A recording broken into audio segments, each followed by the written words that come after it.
Hello friends, welcome to my YouTube channel your study guide. तो friends, जैसा कि आप सभी लोगों को पता ही है कि हम लोगों ने एसएससी एमटीएस के पीवाईक्यू की सीरीज को स्टार्ट किया है, जिसमें अभी तक हम लोगों ने 4 प्रैक्टिस सेट को कर लिया है और आज ही हम लोगों का 5वां प्रैक्टिस सेट है।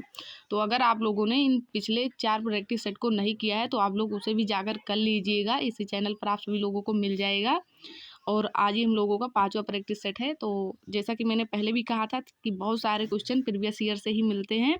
अदर से आप लोग अच्छे से करंट अफेयर को पढ़ते रहिएगा और जब आखिरी लास्ट डे हम लोगों का होगा तो बहुत सारे क्वेश्चन आप लोगों के इकट्ठे हो जाएंगे और सारे के सारे क्वेश्चन जब आप लोग पेपर में जाएंगे तो देखेंगे कि यहीं से फंसेगा।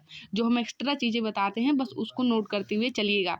बाकी सारे क्वेश्चन यहीं से आप लोगों को मिलने वाले हैं, क्योंकि प्रीवियस ईयर का बहुत बड़ा रोल होता है, सभी को पता है। बाकी जो एक्स्ट्रा फैक्ट हम लोग करते हैं उससे आप लोगों के सारे पॉइंट मिल जाएंगे। तो अगर अभी तक चैनल को सब्सक्राइब ना किया हो तो चैनल को सब्सक्राइब जरूर कर लीजिएगा, क्योंकि डेली बेसिस पर ही हम लोगों का प्रैक्टिस सेट चलता है। तो चलिए बिना टाइम वेस्ट किए हम लोग इसे सॉल्व करना स्टार्ट करते हैं और ध्यान रखेंगे कि बिल्कुल ओरिजिनल पेपर है, 2024 में पूछा हुआ। तो देखिए, कह रहा है हर्षवर्धन की बहन राजश्री का विवाह कान्यकुब्ज के मौखरी वंश के किस राजा के साथ हुआ था। तो यहाँ पर सबसे जो नोट करने वाली पॉइंट है, सभी लोगों को पता है कि गृहवर्मन कहाँ का शासक था।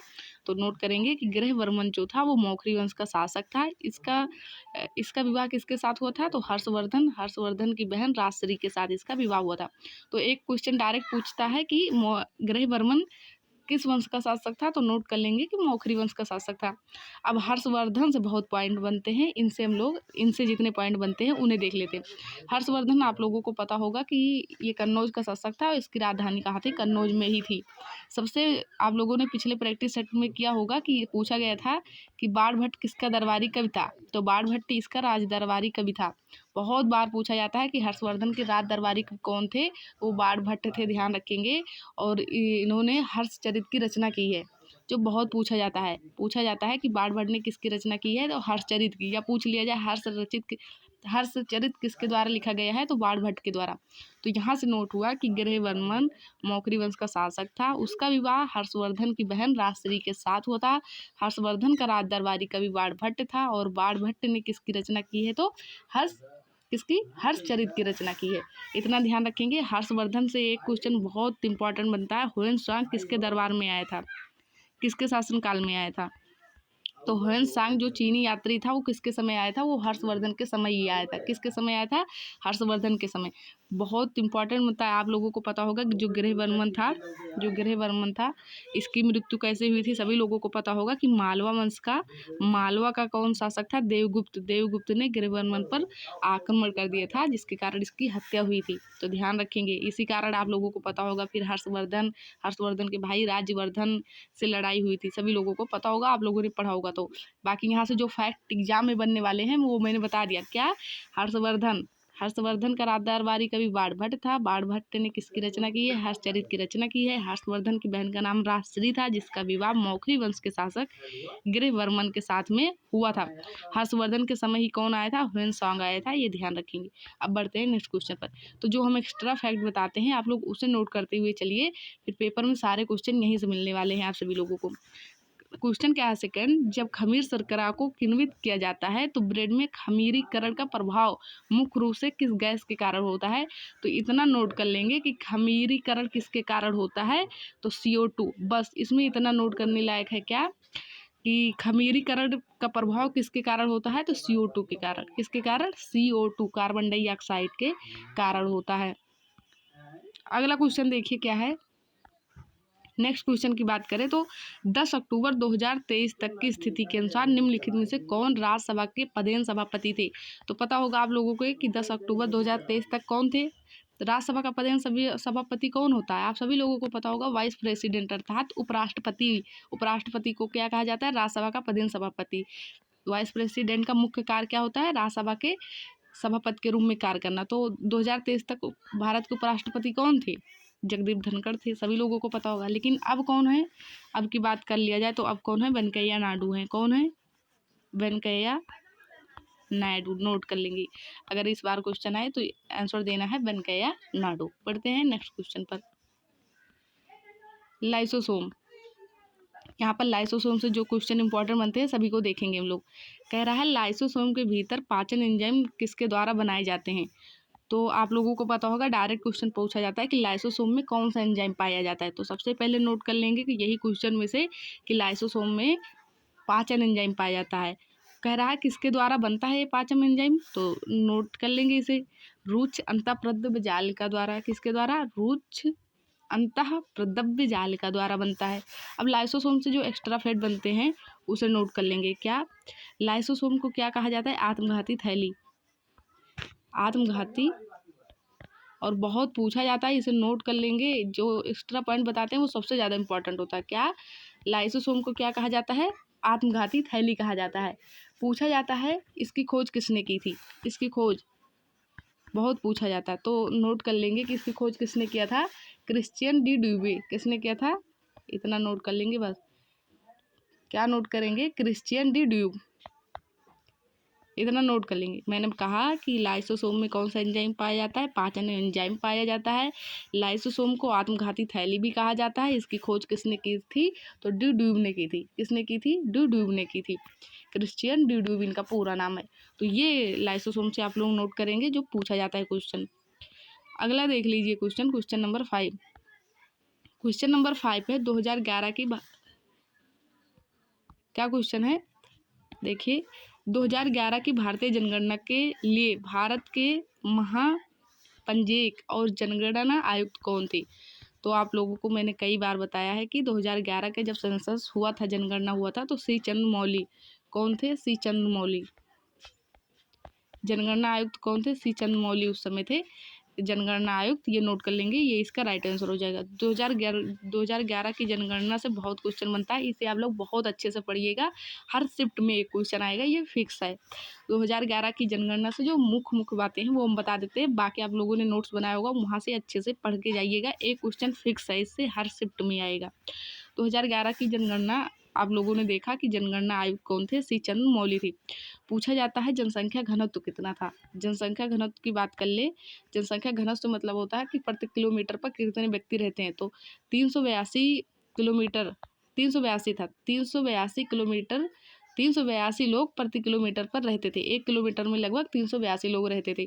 सबसे ज़्यादा जनसंख्या घनत्व की बात कर ले तो आप लोगों को पता होगा बिहार। सबसे ज़्यादा जनसंख्या घनत्व कहाँ था, बिहार, और सबसे कम कहाँ था, तो अरुणाचल प्रदेश। ये आप सभी लोगों को पता होगा। ये जनसंख्या घनत्व हो गए। और यूटी में पूछ लिया जाए तो सबसे ज़्यादा दिल्ली था, आप सभी लोगों को पता होगा। उसके बाद यहाँ से लिंगानुपात बहुत पूछता है, लिंगानुपात बहुत पूछता है। तो लिंगानुपात भारत का कितना था, 943। एक हजार पुरुषों पर 943 महिलाएं थी। और बाल लिंगानुपात पूछ लिया जाए तो 919 था। 1000 लड़कों पर कितनी लड़कियां थी, तो 919। तो इतना ध्यान रखेंगे। लिंगानुपात कितना था, 943। बाल लिंगानुपात कितना था, 919। जनसंख्या घनत्व कितना था, तो 382 व्यक्ति प्रति किलोमीटर पर थे। ये हो गया क्वेश्चन। और बहुत सारे इससे पॉइंट बनते हैं, बाकी हम लोग थोड़ा थोड़ा कर लेंगे। आप लोग ये सेंसस पढ़ के अच्छे से जाइएगा। निम्नलिखित में से कौन सा विकल्प भारतीय नागरिकों के मौलिक कर्तव्यों के लक्ष्यों से संबंधित नहीं है। अब मौलिक कर्तव्य से बहुत मैंने 4 प्रैक्टिस सेट करवाया है, जिसमें हम लोगों ने अक्सर सारे पॉइंट को कवर कर लिया है, लेकिन आज थोड़ा थोड़ा बता देते हैं। बाकी आप लोग पिछले प्रैक्टिस सेट को कर लीजिएगा, तो मौलिक कर्तव्य आप लोगों के अब तक कंप्लीट हो गए होंगे, अगर आप लोगों ने सीरियल वाइज प्रैक्टिस सेट को किया है तो। क्या है, निम्नलिखित में से कौन सा विकल्प भारतीय नागरिकों के मौलिक कर्तव्यों के लक्ष्यों से संबंधित नहीं। मौलिक कर्तव्य में क्या क्या आता है वही बताया जा रहा है। तो लक्ष्यों से क्या, साहस उससे संबंधित नहीं है। मौलिक कर्तव्य के लक्ष्यों से कौन संबंधित नहीं है, साहस। बाकी किसी का आदर करना, संरक्षित करना, संजोना, ये सब किससे है, मौलिक कर्तव्य से हैं। अब फंडामेंटल ड्यूटीज से जो ज़्यादा क्वेश्चन बनते हैं वो देखिए, टोटल मौलिक कर्तव्य कितने हैं, पूछा जाए मौलिक कर्तव्य कितने हैं, तो 11 है। लेकिन जब 42वां संविधान संशोधन हुआ था 1976 में, 42वां संविधान संशोधन 1976 में हुआ था, और मौलिक कर्तव्य जोड़ा गया था किसमें, भाग 4A में और आर्टिकल 51A में। ये सारे पॉइंट मैंने बता दिया है। 42वां संविधान संशोधन 1976 द्वारा 10 मौलिक कर्तव्य जोड़े गए थे। तो देखिए, वर्तमान में पूछे जाए मौलिक कर्तव्य की संख्या 11 है, लेकिन जब 42वां संविधान संशोधन 1976 में हुआ था तब कितने मौलिक कर्तव्य थे, 10 थे। तो अब देखिए वहाँ से क्वेश्चन बनता है क्या क्वेश्चन बनता है, पूछा जाता है ये टोटल 11 मौलिक कर्तव्य है और 11 को बिल्कुल पढ़ के अच्छे से रट के जाना है, जिसमें से सबसे ज़्यादा जो छठा मौलिक कर्तव्य पूछा जाता है, 8वां मौलिक कर्तव्य पूछा जाता है और 11वां मौलिक कर्तव्य पूछा जाता है। चौथा भी पूछ लिया जाता है लेकिन ज़्यादा यही पूछे जाते हैं। तो देखिए 11वां मौलिक कर्तव्य पिछले 2024 में आया था, आप लोग सीरियल वाइज करेंगे डेली तो पीछे मिलने वाला है। तो 11वां मौलिक कर्तव्य क्या है, कहा जाता है कि पेरेंट्स हों, जितने भी पेरेंट्स हैं वो उनका जितने भी पेरेंट्स हैं उनका ये मौलिक कर्तव्य होता है कि वे अपने बच्चों को शिक्षा दिलाए। आप लोगों को पता होगा 11 मौलिक कर्तव्य 86वें संविधान संशोधन 2002 द्वारा जोड़ा गया था, जो आर्टिकल 21A के समान है। ये भी पूछा जाता है किस आर्टिकल के किस मौलिक अधिकार के समान है, तो ध्यान रखेंगे आर्टिकल 21A के। तो 11वां मौलिक कर्तव्य क्लियर हो गया कि जितने भी पेरेंट्स हैं उनका ये मौलिक कर्तव्य होता है कि वो अपने बच्चों को शिक्षा दिलाए। पूछा जाता है कि छठा मौलिक कर्तव्य में क्या है, इसमें क्या होता है, देश की संस्कृति का संरक्षित करना। देश के जो संस्कृति है उसको संरक्षित करना छठा मौलिक कर्तव्य हो जाता है। 8वें मौलिक कर्तव्य में क्या है, वैज्ञानिक दृष्टिकोण है। वैज्ञानिक दृष्टिकोण जब क्वेश्चन में पूछा जाए तो बताएंगे 8वां मौलिक कर्तव्य है, तो ये ध्यान रखेंगे। चौथा मौलिक कर्तव्य क्या है, देश की रक्षा करना। तो आई होप ये क्लियर हो गया होगा। बाकी आप लोगों को मैंने बताया भी है कि समिति सरदार शॉर्ट सिंह समिति की सिफारिश पर जोड़ा गया था, तो ये सारे पॉइंट मैंने बता रखे हैं आप सभी लोगों को। जनगणना 2011 के अनुसार भारत का लिंगानुपात मैंने अभी बताया, भारत का लिंगानुपात पूछे तो 943 था, बाल लिंगानुपात पूछे तो 919 था। कितना था, 919 था। ये पॉइंट ध्यान रखेंगे, मोस्ट इम्पॉर्टेंट है। अगला देखिए क्या है, क्वेश्चन पूछा जा रहा है क्या, देखिए 13वीं शताब्दी का वह प्रसिद्ध विनीसियन यात्री कौन था जिसने केरल की यात्रा की थी। तो केरल की यात्रा किसने किया था, मार्को पोलो ने किया था। ये 13वीं शताब्दी में आया था। और उसके बाद पूछा जाए कि आप लोगों को पता होगा कि भारत की खोज किसने की थी, वास्को डी गामा ने की थी। किसने की थी, Vasco D gamma. Vasco D gamma ने भारत की खोज की थी और वो सबसे पहले भारत के किस राज्य में आया था, तो वो केरल में आया था। पूछा जाता है कि केरल के किस बंदरगाह पर आया था, तो कालीकट बंदरगाह पर आया था। कहाँ आया था, कालीकट बंदरगाह पर आया था। पूछा जाता है किस राजा ने इसका भव्य स्वागत किया था, तो राजा जमोरियन ने किया था। किसने, राजा जमोरियन ने। तो ये सारे पॉइंट नोट करेंगे। वास्को डी गामा भारत कब आया था, तो 1498 में। तो नोट किया हम लोगों ने कि 1498, क्या नोट किया, 15वीं शताब्दी 1498 में वास्को डी गामा भारत आया था। भारत के किस राज्य पे, तो केरल में आया था। किस बंदरगाह पे, कालीकट बंदरगाह पे। किस राजा ने उसका स्वागत किया था, तो राजा जमोरियन ने स्वागत किया था। लेकिन 13वीं शताब्दी में केरल कौन आया था, तो मार्को पोलो आया था। अगला क्वेश्चन देखिए, क्वेश्चन नंबर 9। क्वेश्चन नंबर 9 हम लोगों का क्या है, इंदिरा गांधी नहर से निम्नलिखित में से किस राज्य को लाभ हुआ। तो इंदिरा गांधी जो नहर है आप लोगों को पता होगा, इसका तो पुराना नाम ही क्या था, राजस्थान नहर। क्या नाम था इसका, राजस्थान नहर। इसका 1484 में 1484 में इसका नाम क्या हुआ, इंदिरा गांधी नहर हुआ। और आप लोगों को पता होगा कि प्रधानमंत्री इंदिरा गांधी के नाम पर इसका नाम पड़ा था, क्या, इंदिरा गांधी नहर। तो इसका पुराना नाम क्या था, राजस्थान नहर। सबसे ज़्यादा इसको लाभ किससे होता है, किस राज्य में है, तो आप लोगों को पता है राजस्थान में। तो सबसे ज़्यादा मदद किससे मिलती है, राजस्थान को ही मिलती है। अब इंदिरा गांधी नहर से जो क्वेश्चन बनते हैं और उसे देख लीजिए, ये तो नोट ही कर लेंगे कि किस राज्य को सर्वाधिक लाभ हुआ है, तो राजस्थान है। अब इंदिरा गांधी नहर पूछा जाता है किस नदी पर है, तो आप लोगों को पता होगा सतलुज नदी। सतलुज नदी पर क्या है, सतलुज नदी पर क्या है, हर के बैराज है। क्या है, हर के बैराज है। हर के बैराज है, हर के बैराज। आप लोगों को पता है कि सतलुज नदी पर क्या है, हर के बैराज है। कहाँ, पंजाब में है। यहाँ से इंदिरा गांधी नहर निकलती है। क्या होता है, यहाँ से इंदिरा गांधी नहर निकलती है। तो ये ध्यान रखेंगे। पूछा जाता है इंदिरा गांधी नहर की टोटल लंबाई कितनी है, तो 650 किलोमीटर।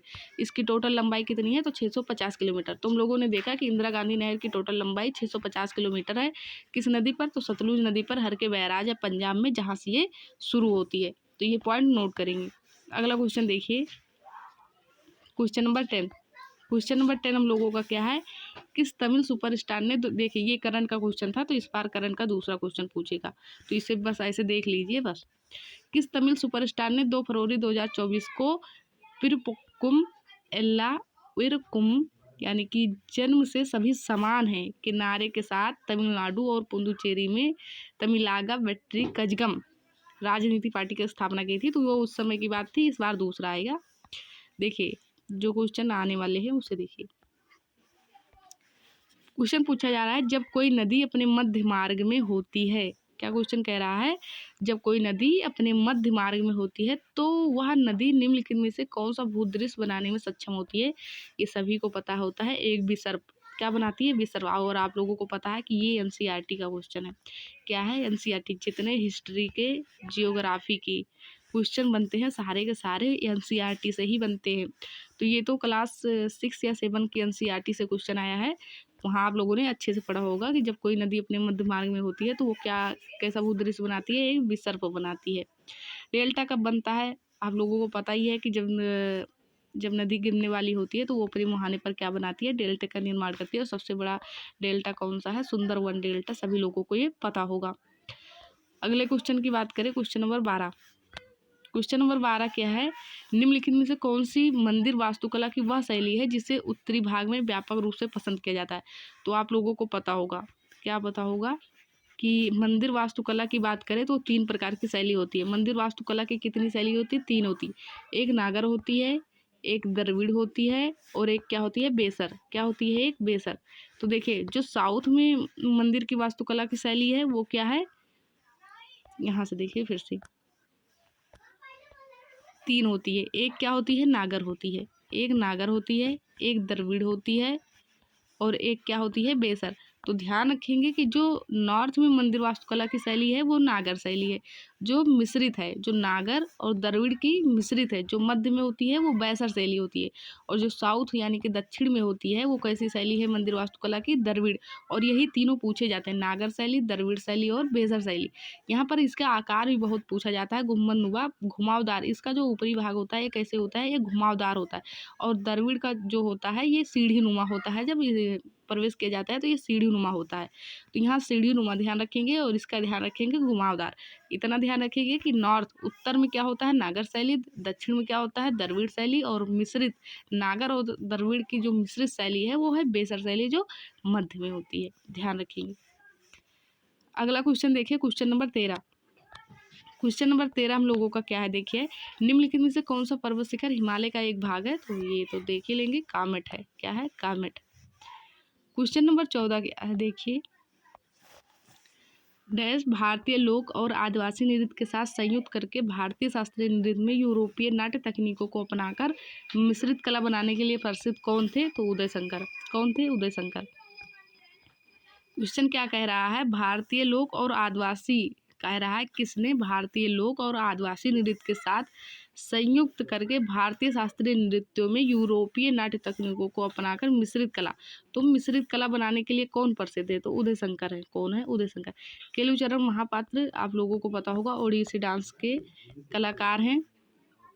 गुरु विपिन सिंह आप लोगों को पता होगा, और मणिपुर के हैं गुरु विपिन सिंह। और आप लोगों को पता होगा कि चारों बहनें जो हैं वो दर्शना, नैना, सुवर्णा और रंजना, वो भी चारों किससे संबंधित है, मणिपुर से ही हैं। बिरजू महाराज, लच्छू महाराज, बिंदादीन महाराज, ये सभी किसके हैं, कथक के हैं। किसके हैं, कथक के। तो ये नोट कर लेंगे आप सभी लोग। अगला क्वेश्चन देखिए, ये पंडित अरविंद दत्ते, पंडित जसराज, ये सभी बहुत पूछे जाते हैं। तो पंडित अरुण, क्या क्वेश्चन है, पंडित अरविंद दत्ते निम्नलिखित में से किस घराने से संबंधित है, मेवाती का। एक दिन मैंने आप लोगों को सारा बता दिया, आगरा घराना, आगरा घराना मैंने बताया था, इसके फाउंडर पूछा जाता है। तो आगरा घराना के हाजी सुजान खान, मैंने ये बताया हुआ है।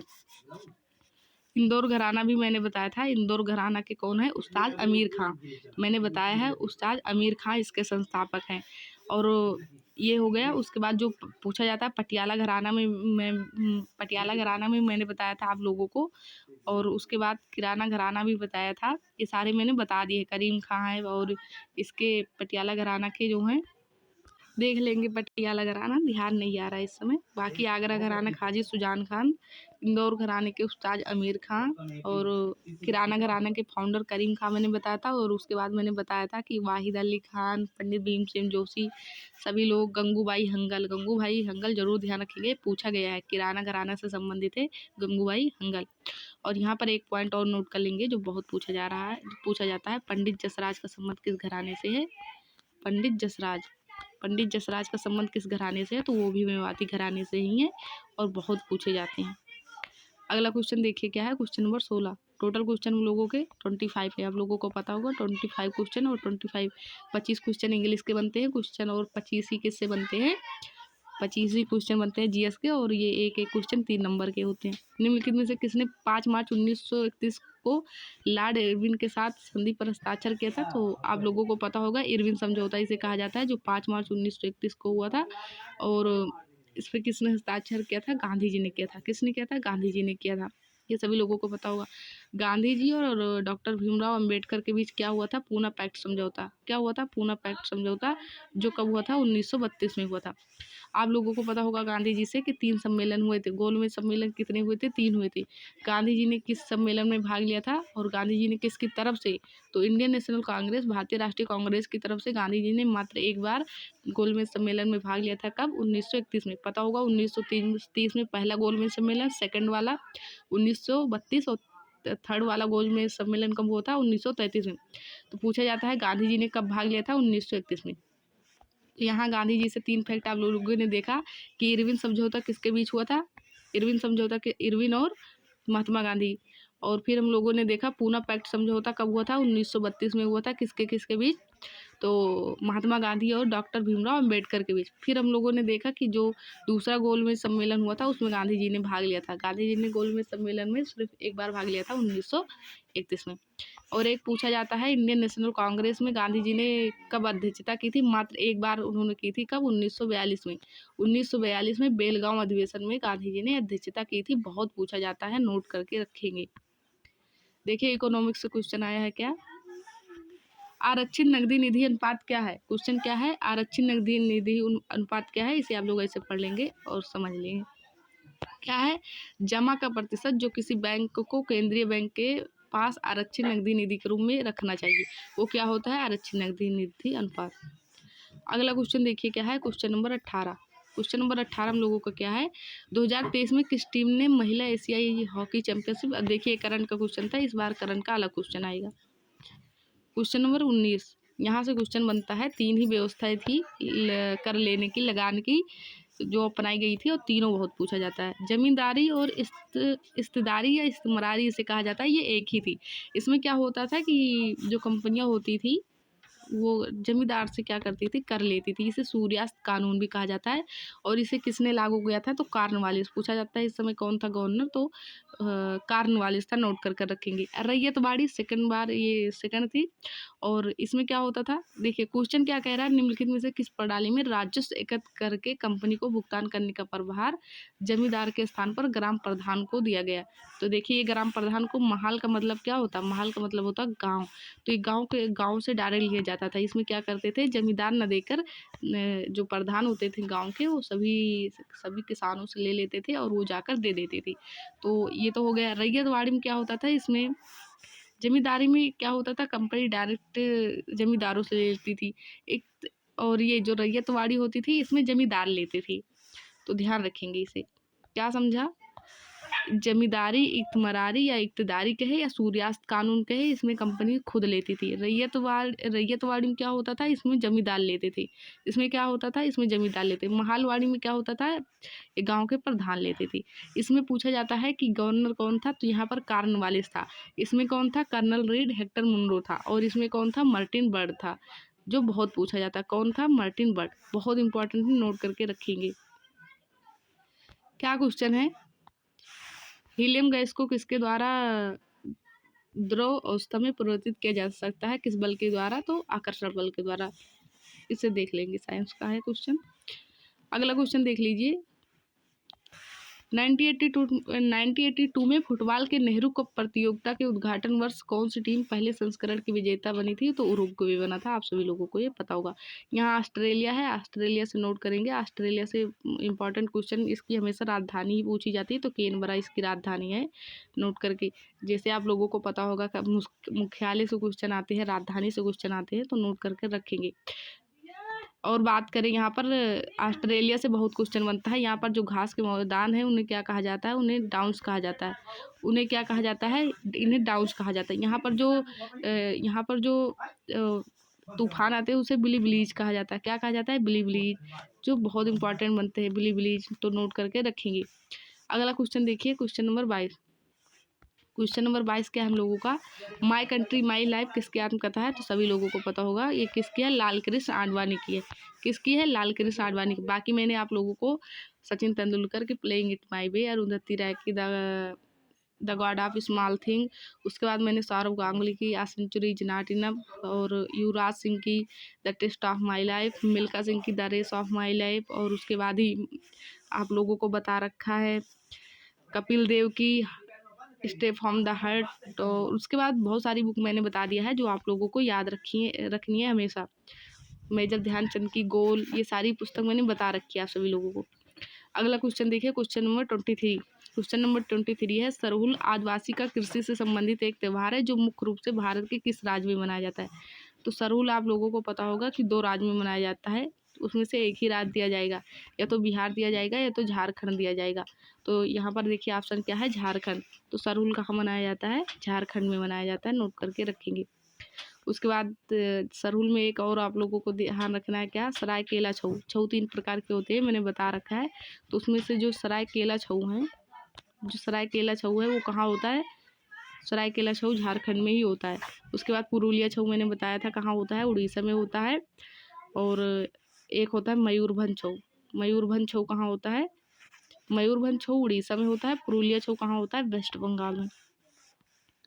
अगला क्वेश्चन देखिए, ये हम लोगों का सेकंड लास्ट क्वेश्चन है। क्वेश्चन क्या है? कलामंडलम कृष्णन नायर भारत के निम्नलिखित में से किस शास्त्रीय नृत्य शैली में से एक है? तो कथकली। किसकी है? कृष्णन नायर भारत के निम्नलिखित में से किस शास्त्रीय नृत्य शैली में से एक मानी जानी हस्ती थे? तो कलामंडलम नायर। तो नायर जितने होते हैं आप लोगों को पता होता है वो किससे संबंधित होते हैं? केरल से। और केरल का क्लासिकल डांस कौन सा है? कथकली। तो यहाँ पर ये हम लोगों का कथकली मोहिनीअट्टम मैंने बता रखा है कहाँ का क्लासिकल डांस है? केरल का है। कुचिपुड़ी कहाँ का है? आंध्र प्रदेश का। भरतनाट्यम कहाँ का है? तमिलनाडु से। और तमिलनाडु से मैंने आप लोगों को पिछले 4 प्रैक्टिस सेट में बिल्कुल क्लियर करा दिया है, और इसके कलाकारों को भी बता दिया। मैंने बताया था ये तमिलनाडु का है, और मैंने बताया था इसका पुराना नाम सादिरट्टम, दासी अट्टम और अग्नि नृत्यक वुझुवर शैली इससे संबंधित है। मैंने बताया था इसमें जो कविता पाठ करते हैं उसे नट्टू वार कहा जाता है। इसकी शुरुआत आला रिपु पे होती है, खत्म थिल्लाना पर होता है। ये सारे पॉइंट मैंने आप लोगों को ऑलरेडी बता दिया है। इसके कलाकार मैंने बताया था बैजंती वाला, उसके बाद यामिनी कृष्ण मूर्ति और पद्मा सुब्रमण्यम, अल्लार महल बेल्ली, ये सारे पॉइंट मैंने आप लोगों को ऑलरेडी बता रखे हैं। और ये हम लोगों का आज का लास्ट क्वेश्चन है। क्वेश्चन क्या है? एस अब्दुल नज़ीर को फरवरी, आप लोगों को पता होगा कि 24 फरवरी 2023 में ये आंध्र प्रदेश के राज्यपाल बने थे, वर्तमान में भी यही हैं। तो ये पॉइंट नोट करके रखेंगे। आई होप वीडियो पसंद आया होगा। वीडियो कैसा लगा ये कमेंट बॉक्स में आप लोग ज़रूर बताइएगा। और चैनल को सब्सक्राइब ना किया हो तो चैनल को भी सब्सक्राइब जरूर कर लीजिए, क्योंकि हम लोग इसे डेली करने वाले हैं। तो वीडियो कैसा लगा ये कमेंट बॉक्स में ज़रूर बताइएगा, और वीडियो के बारे में कोई भी सजेशन हो तो कमेंट बॉक्स में लिखिएगा। Thank you for watching this video.